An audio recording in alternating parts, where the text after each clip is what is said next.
नमस्कार बच्चों, कैसे हैं आप सब। आशा करती हूँ आप सभी अच्छे होंगे, स्वस्थ होंगे, खुश होंगे और अपनी पढ़ाई भी अच्छे से कर रहे होंगे। तो जैसा कि आप सभी जानते हैं, मैं हूँ आपकी हिंदी की अध्यापिका और मैं स्वागत करती हूँ आप सभी का आईसीटी वर्चुअल क्लासरूम में। और आज हम यहाँ पर एकत्रित हुए हैं पढ़ने के लिए क्लास 12 की हिंदी। क्लास 12 की हिंदी में हम पढ़ेंगे अपनी आरोह पाठ्य पुस्तिका भाग 2 का पाठ 7।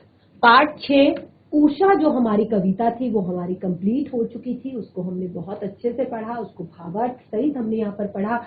बिल्कुल इसी तरह से इससे पिछला जो हमारा सेशन था उसमें भी हमने अपनी बादल राग यानी कि जो चैप्टर 7 है बादल राग कविता को हमने पढ़ लिया था। और आज हम इसको यहाँ पर सब प्रसंग इसकी व्याख्या करेंगे, साथ ही इसमें जो शब्दार्थ है, जो कठिन शब्द है, उनको भी हम पढ़ेंगे। तो बिल्कुल रेडी हो जाइए कॉपी पेन पेंसिल के साथ, क्योंकि जो कविता में कठिन शब्द आए हैं वो भी आपने नोट डाउन करने हैं और साथ ही साथ आपने भावार्थ भी नोट डाउन करना है इस कविता का।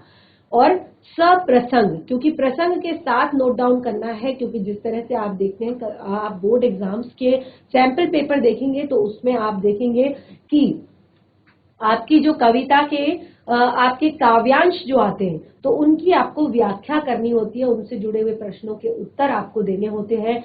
तो सबसे पहले आज हम यहाँ पर कविता को डिस्क्राइब करेंगे, उसका भावार्थ पढ़ेंगे, उसकी व्याख्या पूरी करेंगे और साथ ही कठिन शब्द करेंगे। और जो हमारा नेक्स्ट सेशन होगा उसमें हम पाठ से जुड़े हुए प्रश्नोत्तर करेंगे। तो बिल्कुल रेडी हो जाइए, हम शुरू करते हैं अपनी कविता बादल राग।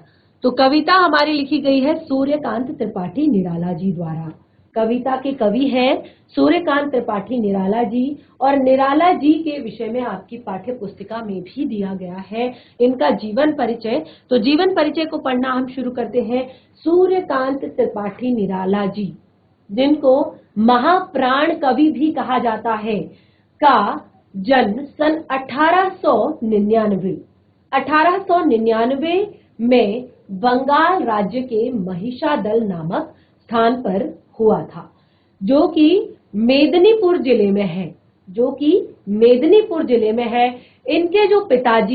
इनके पिताजी राम सहाय त्रिपाठी, जो इनके पिताजी थे राम सहाय त्रिपाठी जी, मूलतः उत्तर प्रदेश के उन्नाव जिले के गढ़ीकोला नामक गांव के निवासी थे। यानी कि जो इनका मूल जन्म स्थान जो था या मूल स्थान जो इनका था वो था यूपी, उत्तर प्रदेश का उन्नाव जिला। और इनके पिताजी अपने व्यवसाय के कारण वहां पर गए हुए थे, व्यवसाय के लिए वहां पर गए हुए थे। और फिर जब सूर्यकांत त्रिपाठी निराला जी बड़े हुए तो इनका यहाँ पर इनकी पत्नी का देहांत हो गया और उस देहांत का इन पर गहरा प्रभाव पड़ा, बहुत अधिक गहरा प्रभाव पड़ा। और आर्थिक संकटों और संघर्षों और जीवन की यथार्थ अनुभूतियों ने निराला जी के जीवन की जो दिशा थी उसको बिल्कुल पूरी तरह से उन्होंने मोड़ दिया। तो क्या कुछ इनकी रचनाएं थी उनको भी हम यहाँ पर क्लियर करेंगे, इनकी रचनाओं के बारे में पढ़ेंगे। तो सबसे पहले ये रामकृष्ण मिशन अद्वैत आश्रम बेंगलुरु के मठ गए और वहां पर इन्होंने दर्शन शास्त्र का अध्ययन किया तथा आश्रम के पत्र जो समन्वय उसका संपादन किया। 15 अक्टूबर 1961 ईस्वी को इस महान साहित्यकार ने प्रयाग में सदा के लिए आंखें मूंद ली, यानी कि इनका निधन हो गया। साहित्यिक और रचनाएं सूर्यकांत त्रिपाठी निराला जी साहित्य रचना में और प्रतिभा संपन्न एवं प्रखर साहित्यकार थे। इन्होंने साहित्य की अनेक विधाओं में अपनी लेखनी चलाई। आप देख सकते हैं इनकी जो विधाएं हैं वो अलग अलग करके हमने यहाँ पर दी है। तो सबसे पहले इनका जो काव्य संग्रह था, काव्य संग्रह में परिमल, गीतिका, अनामिका, तुलसीदास, कुकुरमुत्ता, अणिमा, नए पत्ते, बेला, अर्चना आदि, ये सारे इनकी काव्य संग्रह है। उसके बाद उपन्यासों में अलका, अप्सरा, प्रभावती, निरुपमा, काले कारनामे आदि। उसके बाद कहानी संग्रह, तो कहानी संग्रह में लीली, सखी, चतुरी चमार, अपने घर, ये इनके कहानी संग्रह है। उसके बाद निबंध संग्रह, निबंध पर भी इन्होंने काम किया। तो निबंध में जो पद्य था प्रबंध प्रतिभा, चाबुक आदि इनके निबंध। नाटक भी इन्होंने बहुत सारे लिखे।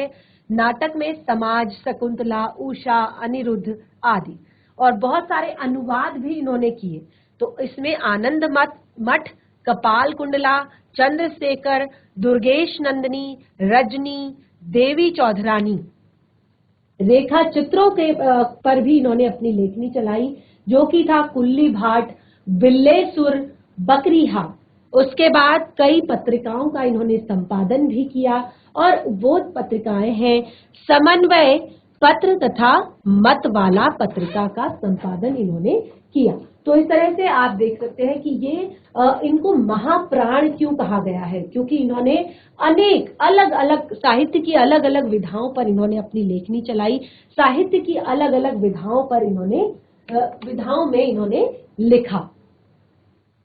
इस तरह से हमने जो हमारी कविता है बादल राग, उसके कवि के विषय में यहाँ पर पढ़ा। अब हम अपनी कविता को पढ़ते हैं, कविता को कंटिन्यू करते हैं। बहुत ही प्यारी कविता है, बहुत ही सुंदर कविता है। जैसे कि हमने अपने पिछले सेशन में भी कविता को एक बार पढ़ लिया है, तो अब हम यहाँ पर सप्रसंग व्याख्या इस कविता की कर रहे हैं। तो बिल्कुल नोट डाउन भी करेंगे साथ के साथ जब मैं आपको व्याख्या लिखवाऊंगी। पहले कविता को पढ़ लेते हैं। तिरती है समीर सागर पर, तिरती है समीर सागर पर, अस्थिर सुख पर दुख की छाया, जग के दग्ध हृदय पर निर्दय विप्लव की प्लावित माया।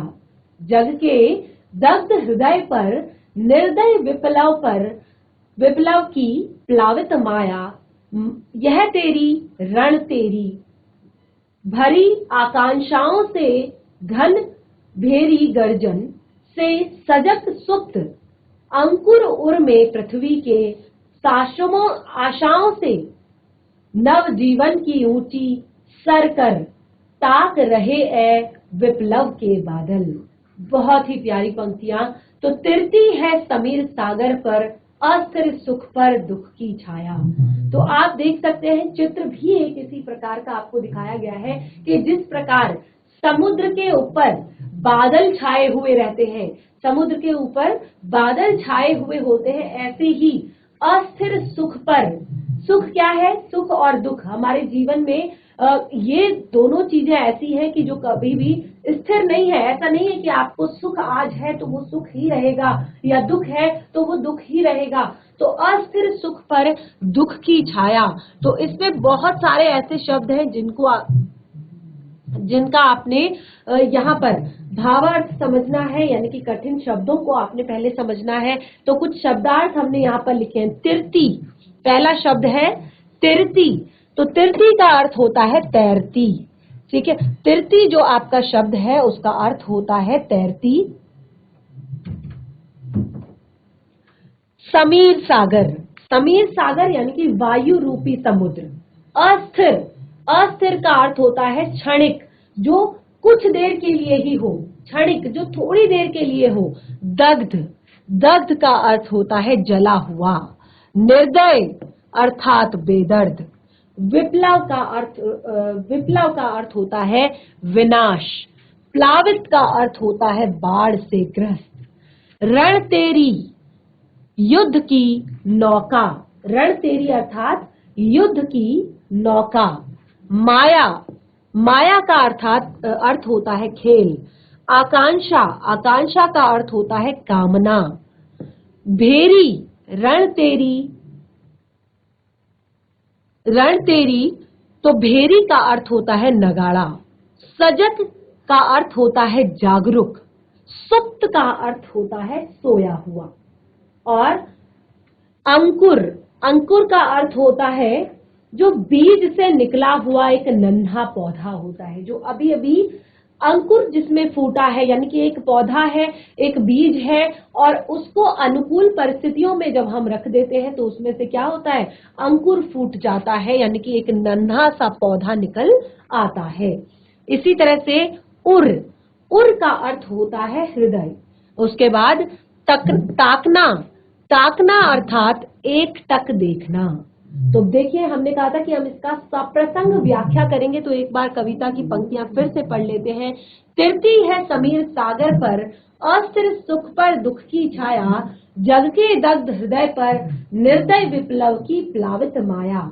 यह तेरी रण तेरी भरी आकांक्षाओं से धन भेरी, गर्जन से सजग सुप्त अंकुर उर में पृथ्वी के, आशाओं से नव जीवन की ऊंचा सर कर ताक रहे हैं ए विप्लव के बादल।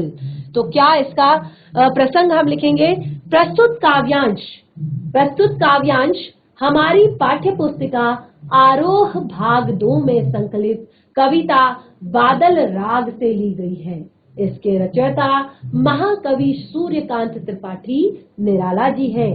इसमें कवि ने बादल को विप्लव एवं क्रांति का प्रतीक माना है और उनका आह्वान किया है। इसमें कवि ने बादलों को क्या माना है, विप्लव एवं क्रांति का प्रतीक माना है। और क्या कह रहे हैं देखिए आगे, वो हम समझते हैं।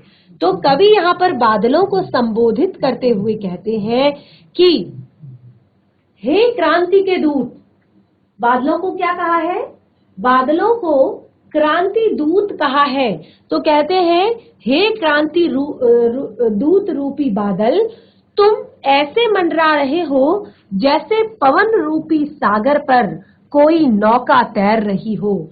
ऐसा आपने चित्र देखा होगा, इससे पहले हमने एक चित्र यहाँ पर आपको दिखाया था। ये देखिए, आप ऐसे तैर रहे हो जैसे पवन रूपी नौका पर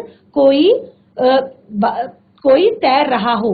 तो देखिए जो समुद्र है उसके ऊपर का जो स्थान है वो खाली है और उस पर बादल इस तरह से तैर रहे हैं, इस तरह से घूम रहे हैं जैसे ये कोई सागर रूपी नौका है और इसमें पवन रूपी जो बादल हैं वो तैर रहे हैं। उसी प्रकार कैसे तैर रहे हो आप, ठीक उसी प्रकार जैसे अस्थिर सुख पर दुख की छाया मंडराती रहती है। यानी कि आज सुख है तो बहुत ज्यादा खुश नहीं होना है कि हम सुखी हैं, हमारे पास तो बहुत कुछ है, हम सुखी हैं, हमेशा सुखी है, क्योंकि सुख हमेशा के लिए नहीं है। उस पर दुख के बादल हमेशा छाए रहते हैं और कई बार लोग दुख में भी बहुत ज्यादा दुखी हो जाते हैं, निराश हो जाते हैं। तो ये दुख भी बहुत दिनों का नहीं होता, इसके बाद भी सुख आना होता है। तो ये जीवन की एक प्रक्रिया है, निरंतर चलती रहती है, जो सुख और दुख जीवन में चलता रहता है। तो तुम ठीक उसी प्रकार से हो जैसे अस्थिर सुख पर दुख की छाया हमेशा मंडराती रहती है, क्योंकि सुख जो है वो हवा के समान चंचल है, आज इधर है आज उधर है। यानी कि वो हमेशा क्या है, अस्थाई है, वो एक जगह पर स्थिर नहीं रहता है। और बादल संसार के जले हुए हृदय पर निर्दयी प्रलय रूपी माया के रूप में हमेशा स्थिर रहते हैं।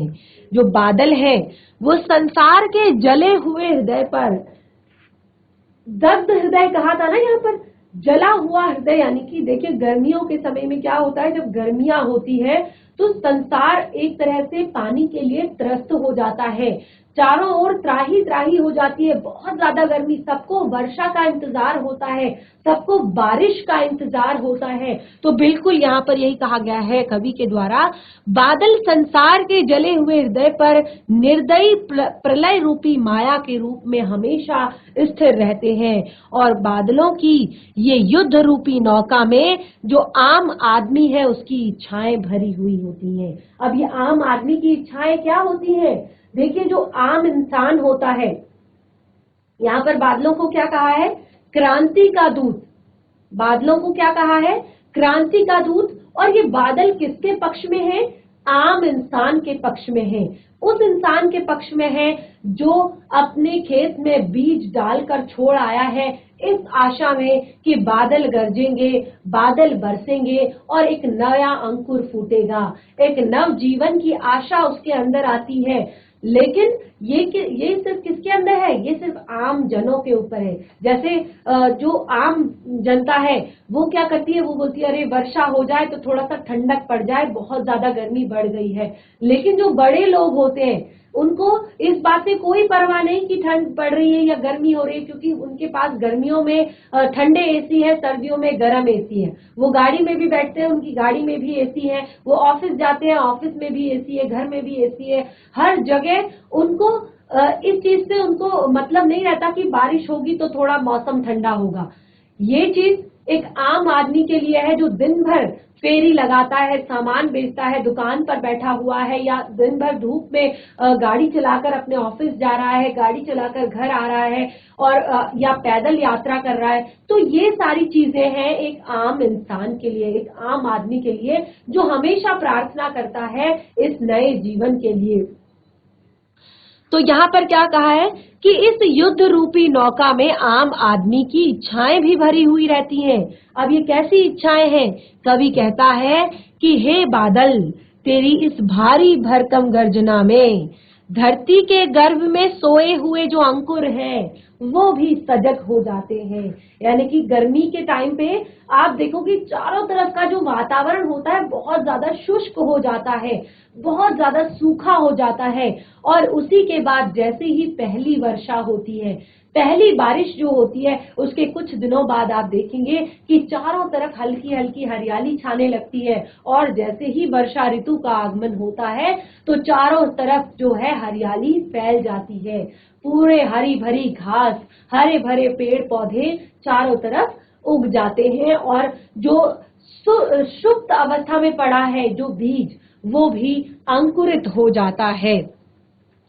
अर्थात जो कमजोर और निष्क्रिय व्यक्ति है, जो व्यक्ति परेशान था कि गर्मी हो रही है, बहुत ज्यादा, अब एक मजदूर है जो दिन भर रोड पे काम करता है, सड़क पे काम करता है, मकान बना रहा है, कंस्ट्रक्शन का काम कर रहा है, या और भी बहुत सारे काम करते हैं।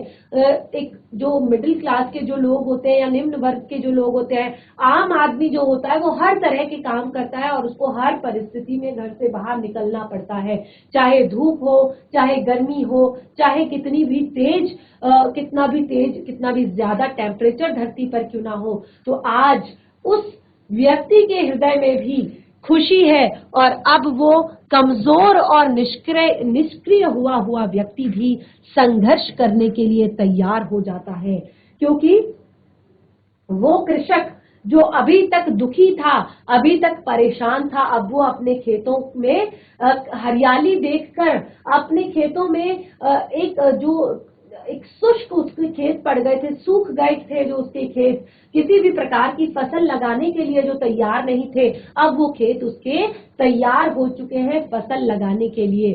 तो अब वो भी संघर्ष करने के लिए तैयार हो जाता है। और ये अंकुर, यहाँ पर कवि कहते हैं, हे विप्लव के बादल, अब ये अंकुर नए जीवन की आशा में सर उठाकर तुझे ताक रहे हैं, सर उठाकर तुझे झांक रहे हैं।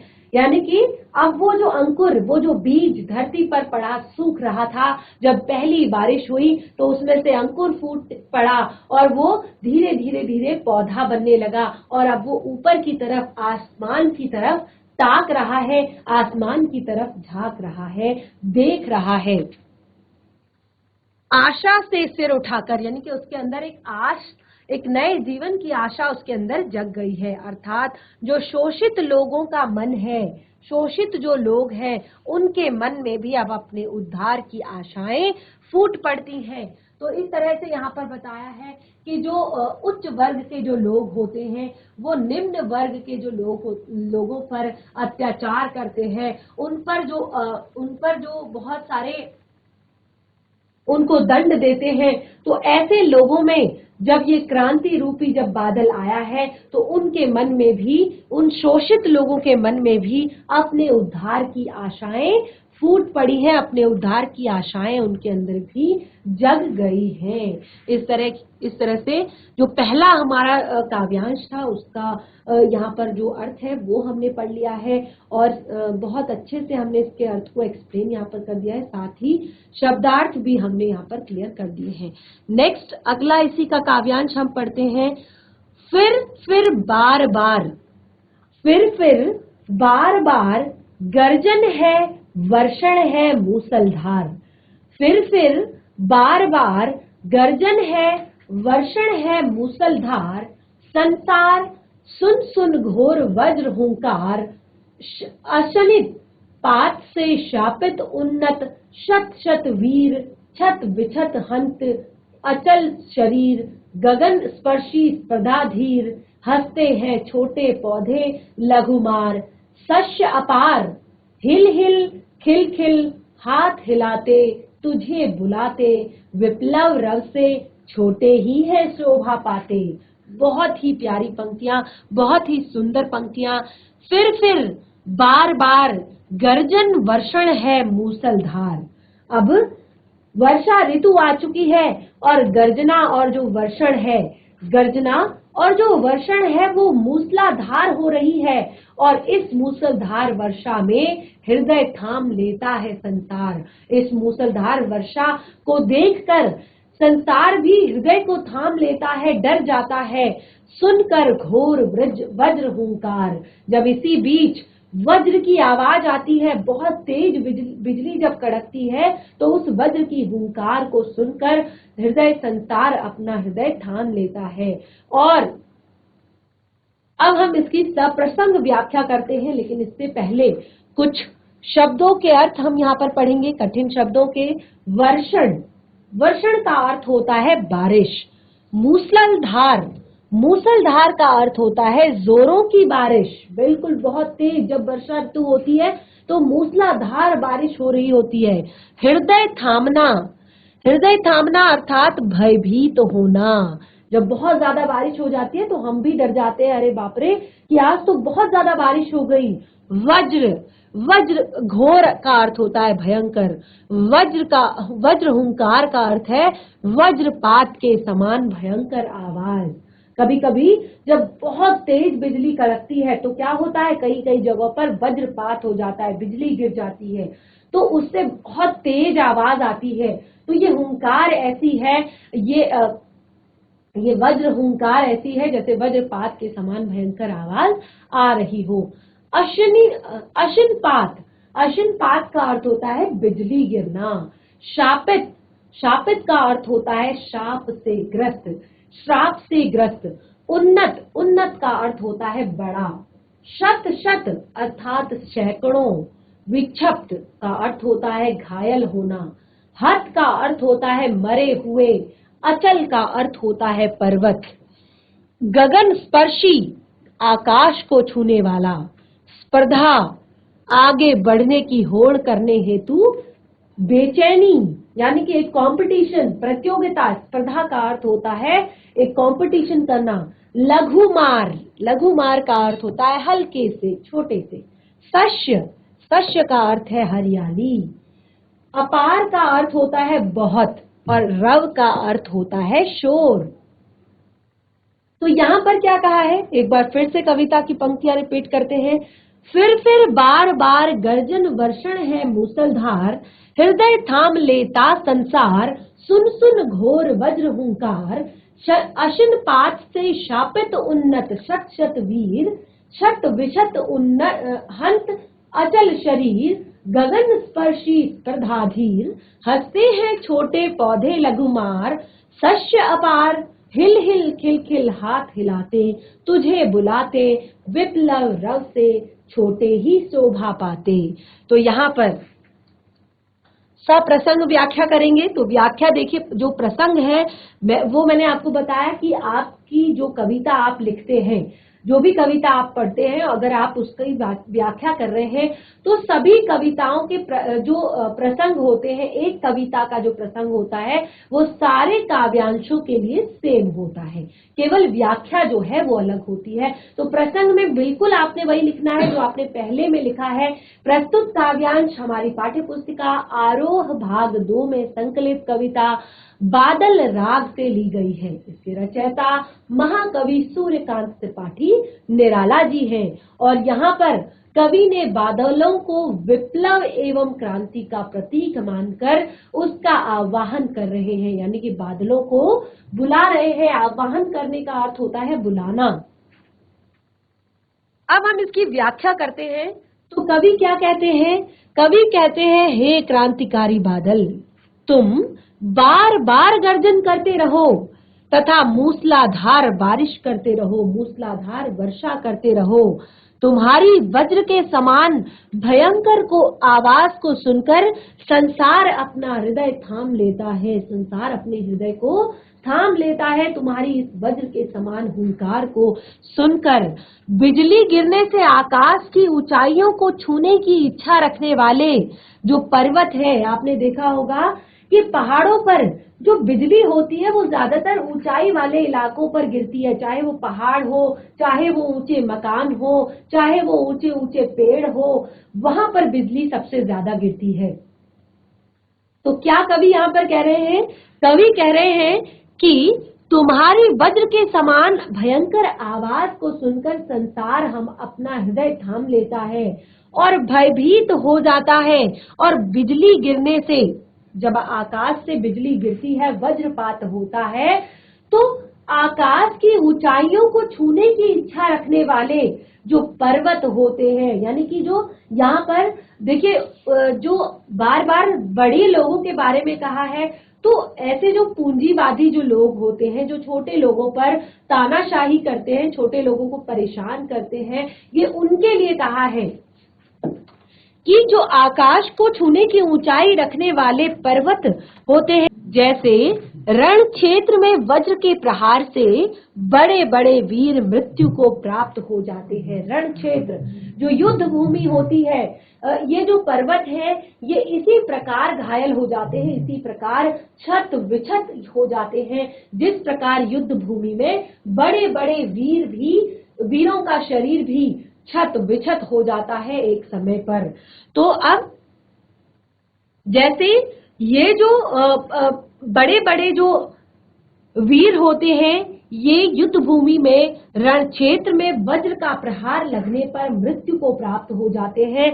बिल्कुल उसी तरह से यहाँ पर बड़े बड़े पहाड़ों की बात की है। तो दूसरे शब्दों में अगर हम इसकी व्याख्या करें, यानी कि जो यहाँ पर बताने की कोशिश की गई है, दूसरे शब्दों में कहें कि जो बड़े लोग होते हैं, या कहें जो पूंजीपति होते हैं, जो पूंजीवादी जो लोग होते हैं, वही लोग हमेशा क्रांति से भयभीत होते हैं। वही लोगों को हमेशा डर सताता है कि इस चीज के लिए कहीं क्रांति ना हो जाए, इस चीज के लिए कहीं लोग आवाज ना उठा लें, क्योंकि अक्सर वो छोटे लोगों को दबाकर ही ऊंचे बने हुए होते हैं। तो उन्हें हमेशा भय होता है, वो हमेशा डरे हुए होते हैं कि, और वही हमेशा क्रांति से प्रभावित होते हैं। इसके विपरीत जो छोटे पौधे होते हैं या छोटे जो लोग होते हैं, वो हमेशा हंसते रहते हैं। उस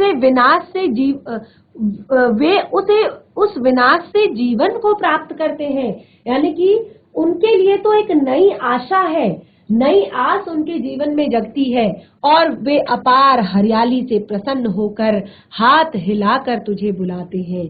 विनाश के शोर से सदा छोटे प्राणियों को ही लाभ मिलता है। और दूसरे शब्दों में कहें तो क्रांति से निम्न और दलित वर्ग को अपने अधिकार मिलते हैं। यानी कि क्रांति जब होती है, किसी भी गलत चीज के लिए जब आवाज उठाई जाती है, किसी भी गलत काम के लिए जब आवाज उठाई जाती है, तो जो हमेशा पूंजीवादी जो लोग होते हैं, पूंजीपति जो लोग होते हैं, बड़े जो लोग होते हैं, उनको हमेशा डर सताता है अपनी प्रतिष्ठा का, अपनी इज्जत का।